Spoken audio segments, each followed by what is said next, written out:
Welcome to my class. আজি সাধাৰণ জ্ঞানৰ বিষয়ে আলোচনা কৰিম। ভাৰতত প্ৰথম চাহ বাগিচা ক'ত প্ৰতিষ্ঠা হৈছিল? চাবুৱা ডিব্ৰুগড়। কোন চনত কছাৰী ৰাজ্য ব্ৰিটিছে নিজৰ দখললৈ আনিছিল? 1828।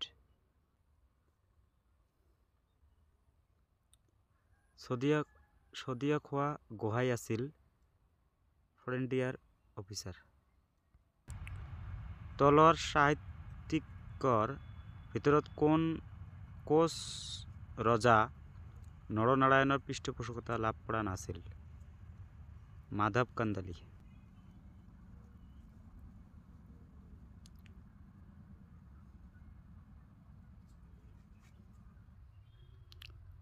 কেতিয়া ডেভিড স্কট আৰু কছাৰী ৰজা গোবিন্দ চন্দ্ৰৰ মাজত বদৰপুৰ সন্ধি স্বাক্ষৰিত হয়? 1824। হাদিৰা চৌকিৰ যুদ্ধ কাৰ মাজত হয়? বাৰ্মাইছ এণ্ড আহোমছ। স্বতন্ত্ৰ ৰাজ্য প্ৰতাপগড় প্ৰতিষ্ঠা কৰিছিল মালিক প্ৰতাপ ৰাজা।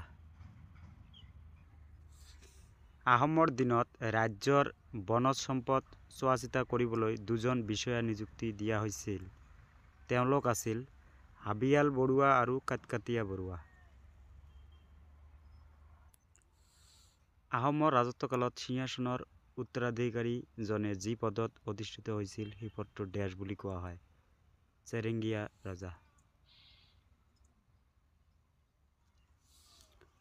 ভাৰতত কেতিয়া চাহ বাগিচা প্ৰতিষ্ঠা হৈছিল? 1837। 1828 চনত অসমত ইংৰাজ শাসনৰ বিৰুদ্ধে প্ৰথম বিদ্ৰোহৰ নেতৃত্ব দিছিল গমাধৰ কোঁৱৰ। তলৰ কোনে ইষ্ট ইণ্ডিয়া কোম্পানীৰ সৈতে ইয়াণ্ডাবু সন্ধি স্বাক্ষৰ কৰিছিল? B number major general sir Archibald compel.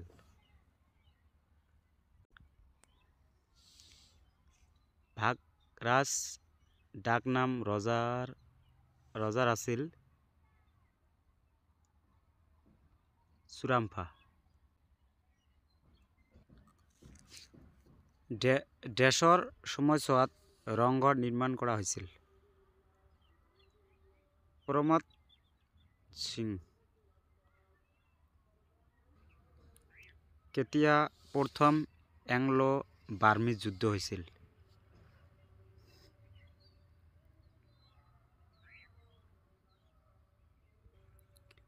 1824। কেতিয়া হাদিৰা চৌকি যুদ্ধ হৈছিল? 1822।